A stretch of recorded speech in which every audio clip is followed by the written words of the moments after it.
राधे राधे प्रभु जी, सबको राधे राधे। आप सभी अच्छे होंगे, प्रसन्न होंगे, स्वस्थ होंगे। आज की कथा का प्रसंग है सच्चा दान। सच्चा दान है क्या? हम आप लोग दान करते हैं, दान कौन सा बढ़िया है, किसको कैसे दान दिया जाए। एक बार बुद्ध मगध की राजधानी में अपने शिष्यों के लिए, अपने उपासकों के लिए ज्ञान का उपदेश देने के लिए वहां पर गए। कुछ समय तक वहां में रहे और उनको उपदेश दिया अपने उपासकों को। अब बुद्ध जी ने सोचा कि अब वापस चले जाना चाहिए, दूसरे स्थान पे जाना चाहिए, दूसरे लोगों को, दूसरे उपासकों को भी उपदेश देना चाहिए। तो जैसे लोगों को ज्ञात हुआ कि अब बुद्ध जो हैं वो जा रहे हैं, वापस जा रहे हैं, तो सभी अपने अपने सामर्थ्यानुसार जो भी जैसे उनकी श्रद्धा भाव था, वो अपने अपने तरफ से वो उपहार लेकर के बुद्ध जी के पास गए। और बुद्ध जी भी बड़े प्रेम भाव के साथ वो उनसे उपहार लेने लगे। दोनों हाथों से उपहार लेते हैं, जो भी जैसे भी जो देता है। कोई फल लेकर के आया, कोई वस्त्र लेके, जैसे भी। तो जैसे जैसे जो भी लेकर के आए, वो बुद्ध जी जो थे वो उपहार ग्रहण कर रहे थे। इनमें बिम्बसार एक सम्राट था, वो भी अनेक प्रकार के उपहार, बेशकीमती उपहार लेकर के बुद्ध के लिए लेकर के आया। बुद्ध जी ने सबका ग्रहण किया, क्योंकि अब भगवान के आगे तो सभी जो हैं उपासक सब एक जैसे ही हैं। भले ही कोई धन से बड़ा हो, कोई धन से गरीब हो, कोई बंगले वाला हो, गाड़ी वाला हो और झोंपड़ी वाला हो, इनके लिए तो, बुद्ध के लिए तो वो सभी एक समान ही होते हैं। हाँ, इतना जरूर है कि कोई ज़्यादा देने वाला है, कम देने वाला है, उससे मतलब नहीं होता है। बुद्ध जी को उनसे मतलब नहीं है। जो सच्चा गुरु संत होगा उनको उससे मतलब नहीं है। उनको तो केवल उस देने वाले का प्रेम, उसके देने वाले का हृदय किस सोच से, किस भाव से वो दे रहा है, वो महत्व रखता है। तो सभी ऐसे ऐसे उपहार दे रहे थे और बुद्ध जो थे वो अपने अपने अपने दोनों हाथों से लेकर के वो ले रहे थे, दोनों हाथ फैला करके। और वहाँ का जो राजा था वो भी अपने ओर से कुछ उपहार लेकर के आए, वो भी उसको ग्रहण कर रहे थे। तो अपना दाहिना हाथ आगे बढ़ा करके वो ले रहे थे। इतनी देर में एक बुढ़िया आई, बुजुर्ग महिला आई। अब बुजुर्ग महिला ने आई तो वो फल खा रही थी, तो आधा फल उसने खा लिया था। अब जैसे उन्होंने बुद्ध महाराज जी को उन्होंने प्रणाम किया और कहा, महाराज अब मेरे पास तो देने के लिए कुछ नहीं है, और जब मुझे पता चला कि आप वापस जा रहे हो और सभी लोग अपने अपनी सामर्थ्य अनुसार सब लोग आपको उपहार दे रहे हैं, कोई वस्त्र दे रहा है, कोई जैसे भी थोड़ा बहुत धन है वो दे रहा है, कुछ फल दे रहा है, जैसे भी दे रहा है, कुछ भी दे रहा है, अपनी सामर्थ्यों के अनुसार सभी दे रहे हैं। तो प्रभु जी मेरे पास तो देने के लिए कुछ नहीं था, मेरे पास केवल एक फल था। एक फल था, वो फल भी मैंने आधा खा लिया है। तो मैं और तो कुछ आपको भेंट नहीं कर सकती, आपको मैं कुछ नहीं दे सकती। तो मेरा ये आधा फल है, वो भी झूठा है। अगर आप इसको ग्रहण कर लें तो मैं कृतार्थ हो जाऊँ। देखो प्रभु जी, बुद्ध जी ने वो उस बुढ़िया का ना वो झूठा फल भी दाहिने हाथ में वो ग्रहण कर लिया और वो फल उन्होंने अपने पास रख लिया। ये सब देख करके जो वहाँ पे उपासक खड़े थे, दूसरे उपासक खड़े थे, बिम्बसार सम्राट वहाँ पे खड़ा था, राजा वहाँ पे खड़े थे, और भी बहुत सारे वहाँ पे खड़े थे। सभी सोचने लगे, यार कैसा दान है, और कैसे बुद्ध जी ने ये तो बुढ़िया का वो झूठा फल भी ग्रहण कर लिया, वो भी आधा फल। अगर पूर्ण फल होता तो भी बात मान जाते, लेकिन आधा फल। तो सभी आश्चर्यचकित होकर के देखने लगे कि ये कैसा दान हुआ, कैसा भाव हुआ, कि बुढ़िया भी कैसी पागल है जो अपना आधा अधूरा फल, वो झूठा, वो भी आधा खा लिया, वो बुद्ध जी के वो भेंट कर रही है उपहार के रूप में, और बुद्ध जी ने वो ग्रहण भी कर लिया, वो अपने पास रख लिया जैसे।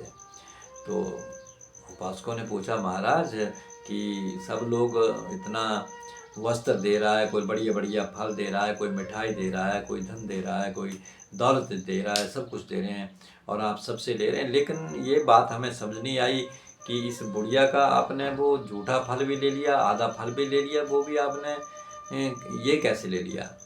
तो बुद्ध जी ने कहा कि उपासकों से कहा, बहुत अच्छी बात कहा कि दान जो है ना, वो दान आपने दिया, सबने दिया, किसी ने वस्त्र दिया, किसी ने धन दिया, किसी ने फल दिया, किसी ने मिठाई दी, सबने दिया, मैंने सबका ग्रहण किया।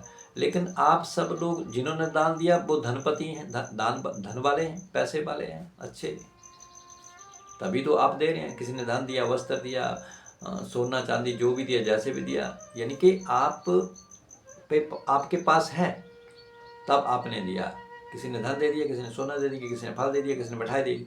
आप धनवान हैं, पैसे वाले हैं, गाड़ी बंगले वाले हैं, कोठे वाले हैं, तो जब आप ग्रहण कर रहे हो तो आपने केवल अपने धन में से कुछ क्षण मात्र, यानी कि थोड़ा सा आपने उसमें से निकाल करके दिया होगा। बाकी धन तो आपके पास ही रहा, बाकी वस्त्र तो आपके पास रही, कोठी, बंगला, हवेली सब आपके पास ही रहा। यानी कि आपके पास बहुत सा धन दौलत था, सोना चांदी था, उसमें से आपने तुच्छ सा दान दे दिया, मुझे दे दिया। लेकिन देखो, ये बुढ़िया के पास कुछ नहीं है, इसके पास खाने के लिए रोटी नहीं है, भोजन नहीं है, इसके पास अनाज नहीं है, इसके पास उतने वस्त्र नहीं है, जो उसके तन के ऊपर वस्त्र हैं वही इसके पास वस्त्र हैं। ये बड़ी कोठी हवेली वाली नहीं है, एक झोपड़ी में, टूटी फूटी झोपड़ी में रहने वाली बुढ़िया है। और इसको शायद यही एक फल मिला था जिससे वो अपनी भूख को शांत करने जा रही थी, और शांत उस फल से, एक फल से नहीं होने वाली थी, लेकिन फिर भी उसने वो फल आधा खा लिया था। लेकिन जब इसे ज्ञात हुआ कि सभी लोग बुद्ध जी के लिए, हमारे लिए सब अपना अपना उपहार लेकर के जा रहे हैं, तो उसके मन के भीतर भी विचार आया कि मैं भी कुछ उनके लिए भेंट करूं, अर्पण करूं, लेकिन क्या करूं, मेरे पास तो कुछ नहीं है, ना मेरे पास सोना है, ना चांदी है, ना धन है, ना दौलत है, ना अनाज, में क्या दान कर सकती हूँ। तो उसके मन के भीतर भाव आया, जो मेरे पास ये फल था वो भी मैंने खा लिया है, आधा अधूरा हो गया, आधा हो गया, आधा मैंने खा लिया है। लेकिन मन के भीतर ये श्रद्धा थी, ये भाव था कि मैं भी कुछ बुद्ध जी को अर्पण करूं। तो इसने जब सुना तो भी सीधी भागी आई, और आधा फल जो खाया तो आधा फल इसने बचा लिया, उसको खाया नहीं। अगर चाहती तो ये अपनी भूख तृप्त करने के लिए, इस भूख को शांत करने के लिए उस फल को भी खा जाती, लेकिन इसने वो आधा फल बचा करके रखा, और ये मेरे लिए उस भेंट को लेकर के आई। इसलिए मैंने भी बड़े प्रेम के साथ उसका वो आधा अधूरा फल, आधा जूठा ही हो भले ही, मैंने इसको ग्रहण कर लिया, क्योंकि इसने अपना जो है सर्वस्व जो भी इसके पास था वो सब इसने मुझे भेंट कर दिया। तो और क्या हो सकता है। आप तो धन वाले हैं, आप तो पैसे वाले हैं, आप तो कोठी बंगले वाले हैं, आपने तो शायद अपने धन में से कुछ थोड़ा सा धन आपने उपहार के रूप में दिया होगा, लेकिन वो भी अहंकार के प्रति दिया होगा। आपने प्रेम भाव श्रद्धा से नहीं दिया, आपने यही सोच के दिया मेरे पास तो बहुत है, इसमें से अगर तुच्छ निकाल भी लिया जाए, अगर उपहार के रूप में दे दिया जाए तो कम नहीं होगा। लेकिन इस बुढ़िया ने, जो इसके पास था, इसके पास ना अनाज है, ना धन है, ना बंगला है, ना गाड़ी है, ना कोठा है, ना कुछ नहीं है, लेकिन इसको एक फल मिला था, वो अपनी भूख को शांत करने के लिए मिला था, वो अपनी भूख को शांत कर सकती थी। लेकिन नहीं प्रभु जी, इसने वो फल झूठा ही सही, आधा ही सही, लेकिन इसने अपना सर्वस्व जो आज इसे मिला था वो इसने सर्वस्व मेरे को दान दे दिया। तो इससे बड़ा दान कोई नहीं हो सकता, इससे सच्चा दान कोई नहीं हो सकता।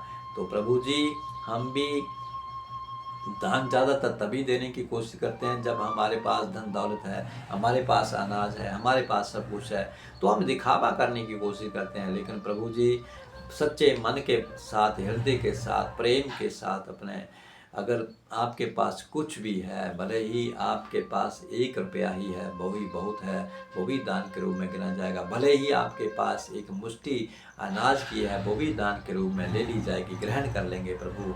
इसलिए हम अगर ये सोचें, ठीक है, बुढ़िया ने सोचा होगा कल का देखा जाएगा कल, लेकिन जो आज मेरे पास है, भले ही आधा है, अधूरा है, मुझे क्यों ना मैं बुद्ध जी के लिए उपहार के रूप में इसको दे दूँ। तो भगवान ये नहीं देखते हैं कि वो आपका भाव कैसा है, भाव तो आपका बिल्कुल साफ होना चाहिए, स्वच्छ होना चाहिए, साफ सुथरा भाव होना चाहिए, और जैसा भी है, जो भी आप देना चाहते हो वो तो उसको प्रभु उसको ग्रहण कर लेते हैं केवल। लेकिन मन जो है हमारा निश्चल होना चाहिए, निर्मल होना चाहिए, साफ सुथरा होना चाहिए, तभी वो ग्रहण करते हैं। और मन के भीतर अहंकार है, दूसरे के प्रति द्वेष है, तो भले ही आप किसी को लाखों अर्पण कर दो, प्रभु के आगे लाखों रुपये रख दो, प्रभु को क्या जरूरत है, वो तो देने वाले हैं। लेकिन वो हमारा भाव देखते हैं, हमारा जो मन रखने के लिए प्रभु सब कुछ ले लेते हैं, ग्रहण कर लेते हैं। अगर देना ही चाहते हो ना प्रभु जी, अगर आप देना ही चाहते हैं, भगवान को समर्पण करना चाहते हो ना, तो अपना अहंकार दे दो, अपना द्वेष दे दो, अपना लोभ दे दो, अपना सर्वस्व अगर प्रभु को भी दे दिया जाए तो वो भी कम है, क्योंकि देने वाले वो सर्वत्र व्यापक हैं। वो परम पिता परमात्मा हमारे, वो हमारे कान्हा जी, वो हमारे कृष्णा, वो हमारी मैया, वो सब कुछ देने वाले हैं। वो तो केवल हमारे भाव के भूखे हैं, वो केवल हमारी श्रद्धा के भूखे हैं। तो क्या देना है, क्या नहीं देना है, कैसे देना है, कहा कि दाएं हाथ से दान दिया गया प्रभु, तो बाएं वाली को ज्ञात नहीं होना चाहिए कि मैंने क्या दिया क्या नहीं दिया। लेकिन हम लोग तो क्या है, ढिंढोरा पीटते हैं, मैंने 51,000 दे दिया, मैंने 1 लाख का दान दे दिया, किसी ने 1100 दे दिया, बड़ा ढिंढोरा पीटेंगे। वो वाला दान नहीं लगता है प्रभु जी, वो दान नहीं होता है। इसलिए सच्चे मन के भाव के साथ गुप्त रूप से अगर जो दान दिया जाए वो बढ़ता फूलता है। देखो, जिस बीज को, जिस अनाज के दाने को अगर आप धरती के भीतर छुपा दोगे ना, तो वो ही फलेगा फूलेगा और वो बहुत कुछ देगा आपको। तो आज का प्रसंग आपको कैसा लगा, अवश्य लाइक करें और शेयर करें। सबको राधे राधे।